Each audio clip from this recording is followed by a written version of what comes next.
What's up guys, my name is Brovax and today I'm going to be showing you guys how you can create your own custom motorcycle tank pads. Now the purpose of a motorcycle tank pad is not only to protect the paint of the motorcycle tank, but it also allows you to grip the bike better with your legs, which will lead to a more comfortable and stable ride. Now in this video we're going to be using neoprene rubber to create our motorcycle tank pads, but you can substitute this material for vinyl or any other material you find suitable. Some benefits of using this material, however, is that it's waterproof and that the rubber will allow you to better stick to the gas tank. Not only this, but you can buy this material with an adhesive side, which will allow the best adhesion to the gas tank. Along with your tank pad material, you'll be needing some tracing paper to trace out your design, some blue painter's tape to create your design, some scissors, and a pencil. So let's get started. Now the main reason I decided to create a custom tank pad for my motorcycle was because I saw the Plasti Dip start to fade on the tank where I was keeping my legs during rides.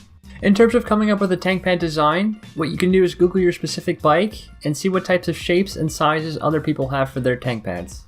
What I ended up doing was following the shape of the gas tank to create my pad design. I knew my main goal was to cover up this faded paint, so I knew I could make it whatever size I wanted as long as it covered that area. So now that we're ready to create our design, what we're going to do is define a start and an end point for placing our tape. When you place the tape, allow it to take the shape of the gas tank. Now this design doesn't have to be 100% perfect. All it has to do is give us a rough idea of the size and shape of the tank pad we have to create. As you'll see later on in the video, we'll be constantly refining it as we trace it and cut it out. One quick tip I have for you guys is to buy the thinnest tape you can find. This will best allow you to define the shape of the gas tank. With our design now created, what we're going to do is take some tracing paper and cut it to about the size of our design. We're then going to take a spray bottle filled with water and lightly spray the gas tank.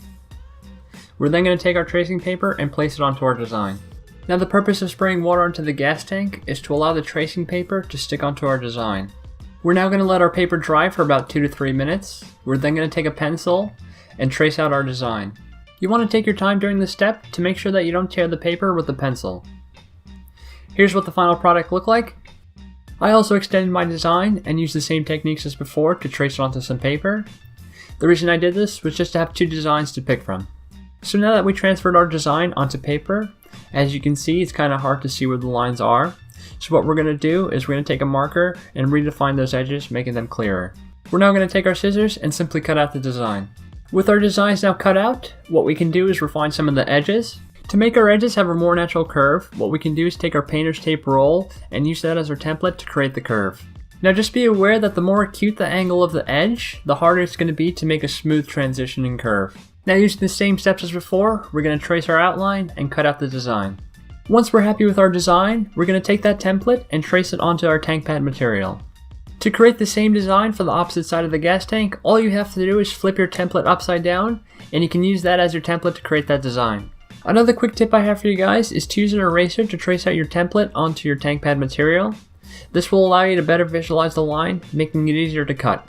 With our designs now cut out, they're ready to be installed. So the first thing we're going to do is remove the tape from the gas tank. Now we're not going to remove all of it, we're going to leave some of it on. And the tape we leave on is going to help us position the tank pad correctly onto the gas tank. We're now going to come up with a plan of how we're going to install it. I knew I was going to start from the bottom of the tank pad and slowly work my way up. So with all of that done, we're ready to now start the installation. The first thing you want to do is expose part of the adhesive side of the tank pad. We're then going to correctly position it and slowly start applying it onto the gas tank. You want to take your time in this process and make sure you eliminate all the air bubbles. As you make your way up, continue exposing some of the adhesive side of the tank pad. Once you've positioned the entire tank pad, what I recommend you do is you follow it up with a heat gun to make sure that it's fully adhered. To install the tank pad on the opposite side, what you have to do is ensure that they're symmetrical, and you can do this by taking a couple of measurements and mark them out in tape. Here's the final product. I hope you guys enjoyed this video. If you guys have any questions or want to see more videos like this, just leave it in the comment section below and I'll be sure to answer. This is Brovax, thanks for watching.